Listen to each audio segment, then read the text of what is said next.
ಇವಾಗ್ಲೇ ಹೇಳ್ತಾ ಇದೀನಿ ನೋಡಿ, ಯಾರ್ಯಾರು ಎಜುಕೇಟೆಡ್ ಪೀಪಲ್ಸ್ ಗಳಿದೀರಾ ಅವ್ರು ಮಾತ್ರ ನಾನು ಈ ವಿಡಿಯೋ ನೋಡಿ. ಯಾರ್ಯಾರು ಇಲ್ಲಿಟ್ರೇಟ್ಸ್ ಗಳಿದೀರಾ ಅವ್ರು ಇವಾಗ್ಲೇ ಸ್ಕಿಪ್ ಮಾಡ್ಬಿಡಿ. ಪ್ರೀವಿಯಸ್ ವಿಡಿಯೋಗೆ ನನಗ್ ಸಿಕ್ಕಂತ ಸಪೋರ್ಟ್ ತುಂಬಾ ಅಂದ್ರೆ ತುಂಬಾ ಇದೆ. ಅಂಡ್ ಇವತ್ತು ನಾನು ವಿಡಿಯೋ ಮಾಡೋದಕ್ಕೆ ಮಚ್ ಮೋರ್ ಇನ್ಸ್ಪಿರೇಷನ್ ಏನಪ್ಪಾ ಅಂದ್ರೆ, ಪ್ರೀವಿಯಸ್ ಓದ್ ವಿಡಿಯೋದಲ್ಲಿ ಬಂದಂತ ಕಮೆಂಟ್ಸ್ ಗಳಾಗಿರ್ಬೋದು, DMs ಗಳಾಗಿರ್ಬೋದು, ಇವತ್ತು ನಾನು ಈ ವಿಡಿಯೋ ಮಾಡೋದಕ್ಕೆ ಕಾರಣ.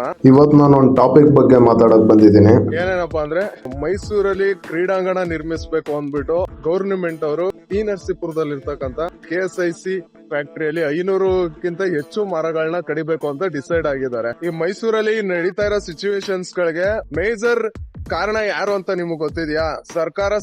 ಸರ್ಕಾರ ಅಂತ ನೀವೆಲ್ಲ ಅನ್ಕೊಂಡಿದ್ದೀರಾ. ಆಬ್ವಿಯಸ್ಲಿ ಸರ್ಕಾರನೇ. ಈ ಮೈಸೂರು ಜಿಲ್ಲೆ ಉಸ್ತುವಾರಿ ಸಚಿವರು ಅಂತ ಏನಿದಾರಲ್ಲ ಸರ್, ಈ ಮೈಸೂರು ಜಿಲ್ಲೆ ಉಸ್ತುವಾರಿ ಸಚಿವರು ಈ ಸದ್ಯದ ಸರ್ಕಾರದ ಅಧೀನದಲ್ಲಿ ಮೈಸೂರ್ನ ಆಳ್ತಕ್ಕಂಥವ್ರು ಅವ್ರೊಬ್ರೇನೆ. ಅವ್ರ ಆರ್ಡರ್ ಕಾಪಿ ಇಲ್ದಾನೆ, ಮತ್ತೊಂದು ಮಗದೊಂದು ಅವ್ರಿಗೆ ಇಂಟಿಮೇಷನ್ಸ್ ಗಳು ಇಲ್ದಾನೆ ಈ ತರ ಪ್ರೋಗ್ರಾಮ್ಸ್ ಗಳಾಗಿರ್ಬೋದು, ಸಮಥಿಂಗ್ ಎಲ್ಸ್ ಏನೇನೋ ಮತ್ತೊಂದ್ ಮಗದೊಂದ್ಗಳು ಅವ್ರಿಗೆ ಗೊತ್ತಿಲ್ದಾನೆ ಆಗೋದಿಲ್ಲ. ನಾನ್ ಕೇಳೋದೇನಪ್ಪಾ ಅಂದ್ರೆ, ಗೌರ್ಮೆಂಟ್ ಗೆ ಗಿಡ ನೆಟ್ಟಿ ನೀರ್ ಹಾಕಿ ಬೆಳೆಸೋ ತಾಕತ್ತಂತೂ ಅವ್ರ ಕೈಲಿಲ್ಲ.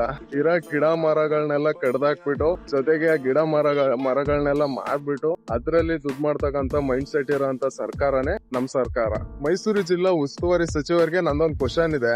ನೀವೊಂದು ಮೀಟಿಂಗ್ ಅಲ್ಲಿ ಹೇಳ್ತೀರಾ, ಯಾವ ಮೀಟಿಂಗ್ ಅಂದ್ರೆ ಈ MCC ಅವ್ರಿಗೂ ಆರ್ಗನೈಸ್ ಮಾಡಿರ್ತಕ್ಕಂತಹ ಮ್ಯಾರಥಾನ್ ಅಲ್ಲಿ ನೀವ್ ಹೇಳ್ತೀರಾ ಗ್ರೀನ್ ಮೈಸೂರು ಸೇವ್ ಮೈಸೂರು ಅಂತ. ಬಟ್ ಇವಾಗ ನೋಡಿದ್ರೆ ನೀವುಗಳೇನೆ ಮರ ಕಡಿಯೋದಕ್ಕೆ ಮುಂದಾಗಿದ್ದೀರಾ. ಹಾಗಾದ್ರೆ ನೀವ್ ಹೇಳೋದೊಂದು ಮಾಡೋದೊಂದುನಾ? ಅಕಸ್ಮಾತ್ ಅವ್ರು ಏನಾದ್ರು ಹೇಳಿಲ್ಲ ಅಂತ ಆದ್ರೆ ನಾನು ಇವತ್ತೇ ವಿಡಿಯೋಸ್ ಮಾಡೋದ್ ನಿಲ್ಲಿಸ್ತೀನಿ, ನನ್ನ ಅಕೌಂಟ್ ನೇ ಡಿಲೀಟ್ ಮಾಡ್ತೀನಿ. ಅಕಸ್ಮಾತ್ ಅವ್ರು ಹೇಳಿರೋದ್ ನಿಜ ಆದ್ರೆ ನೀವೇ ಕ್ವಶನ್ಸ್ ಮಾಡಿ, ನಿಮ್ಮ ಸರ್ಕಾರದವರು ಅಥವಾ ನೀವು ಹೇಳೋದೊಂದು ಮಾಡೋದೊಂದು. ಅಂಡ್ ನನ್ಗೇನ್ ಹೇಳ್ಬೇಕು ಅನ್ನಿಸ್ತು ಹೇಳಿದೀನಿ, ತಗೊಳ್ಳೋದು ಬಿಡೋದು ನಿಮಗ್ ಬಿಟ್ಟಿದ್ದು. ಜೊತೆಗೆ ನಿಮ್ಗೇನ್ ಅನ್ನಿಸ್ತು ಅನ್ನೋದನ್ನ ಕಮೆಂಟ್ ಮೂಲಕ ತಿಳಿಸಿ. ಲೈಕ್, ಶೇರು, ಫಾಲೋ ದಬಾಕಿಲ್ಲ ಅಂದ್ರೂ ಪರವಾಗಿಲ್ಲ. ಈ ವಿಡಿಯೋನ ನಮ್ಮ ಮೈಸೂರು ಜಿಲ್ಲಾ ಉಸ್ತುವಾರಿ ಸಚಿವರಿಗೆ ಶೇರ್ ಮಾಡಿ ಅಂತ ಹೇಳ್ತಾ ಇವತ್ತಿನ ಈ ವಿಡಿಯೋನ ಮುಗಿಸ್ತೀನಿ. ನಾಳೆ ಮತ್ತೊಂದು ವಿಡಿಯೋದಲ್ಲಿ ಸಿಗೋಣ.